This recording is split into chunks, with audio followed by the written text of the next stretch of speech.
algumas pessoas no meu governo algo subiu a cabeça deles, estão se achando, eram pessoas normais, né? Mas de repente viraram estrelas. A hora deles não chegou ainda não, vai chegar a hora deles. Amém. E a minha caneta funciona.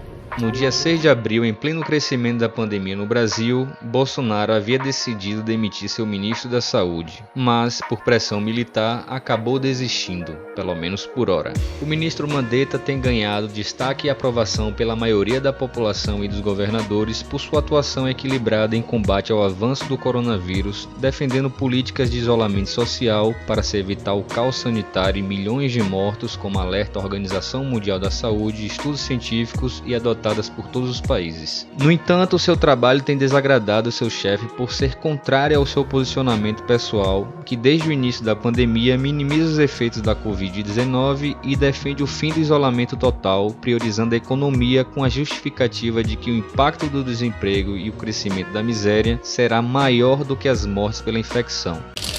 Olha, quem está ação, o risco é quase zero.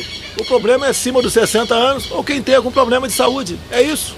Esse tipo de tratamento, isolamento horizontal, será muito maior do que vem acontecendo com o vírus no momento. Esse posicionamento negacionista tem sido defendido por setores empresariais e evangélicos que investiram pesadamente na campanha eleitoral do Bolsonaro e que apoiam seu governo. O que nós estamos vendo neste país hoje, eu acho que é uma histeria que não deveria estar acontecendo. E se os senhores quiserem fechar as igrejas que eu sou pastor, tratem de ir na justiça. Com isso, trazem ao debate público a discussão entre vida versus economia, provocando a desejável polarização política que tem influenciado a sua base eleitoral mais fanática ao falso entendimento de que é possível isolar de forma vertical somente os idosos e pessoas com doenças crônicas e o restante poderia voltar à vida normal e mesmo que alguns morram, o prejuízo para a economia seria menor do que isolar todo mundo.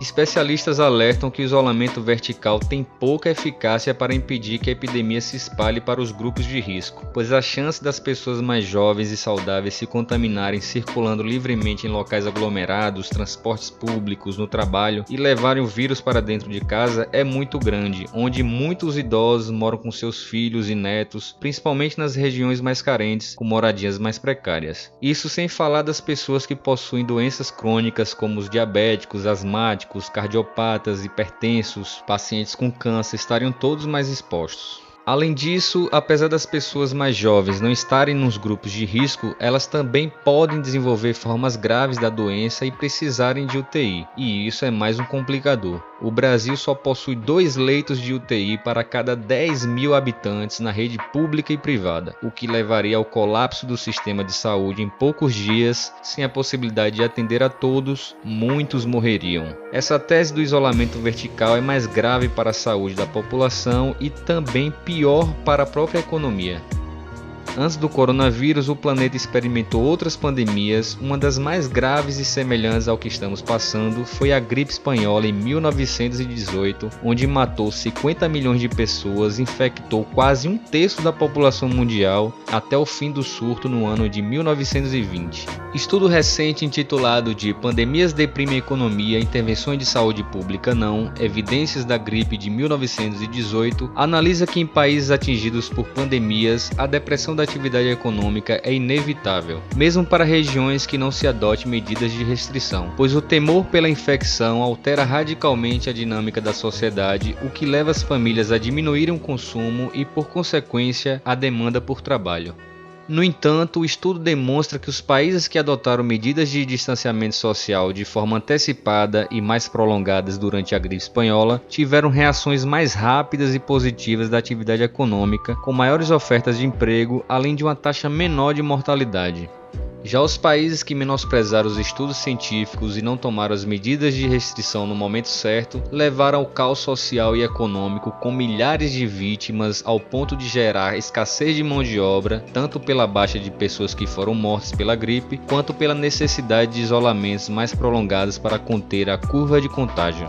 Portanto, o dilema entre o que deve ser priorizado, se é a economia ou a vida, é falso. Nesse cenário onde não há remédios nem vacinas, não há espaço para alternativas. O isolamento total, com exceção dos serviços essenciais, é a principal medida de proteção durante o surto da Covid-19, tanto para preservar vidas quanto para se evitar uma maior e prolongada depressão econômica. Mas o que fazer com as pessoas que já estão perdendo seus empregos, com as pessoas que vivem da informalidade, os autônomos e com as micro e pequenas empresas que estão quebrando? O isolamento é necessário, mas como sobreviver sem renda?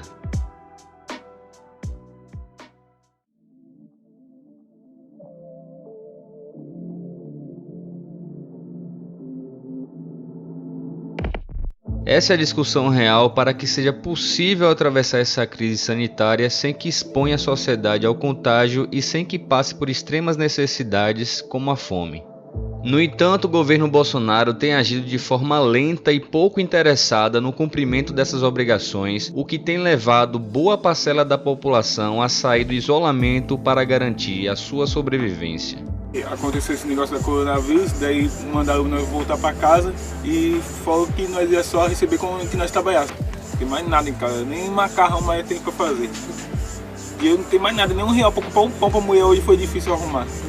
Eu precisei fazer um biquinho aí na rua, carregar o entulho para ganhar pelo menos 5 reais para comprar o pão dela.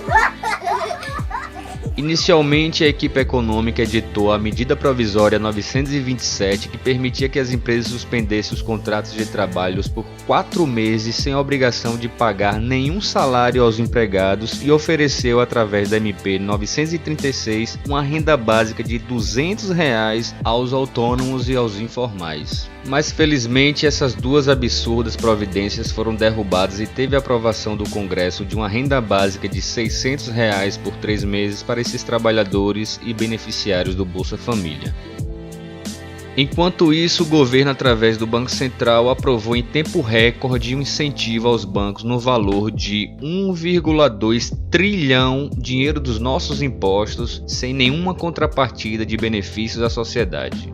Ou seja, a proteção do capital financeiro permanece intocável enquanto a maior parcela da sociedade passa por condições verdadeiramente dramáticas.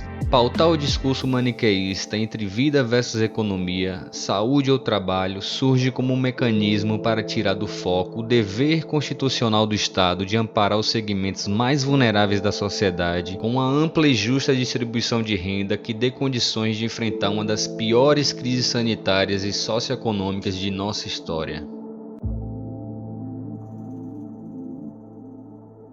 Se você gostou desse vídeo, ajuda o canal a crescer, se inscreva, deixa sua curtida e ativa o sininho. Obrigado e até mais.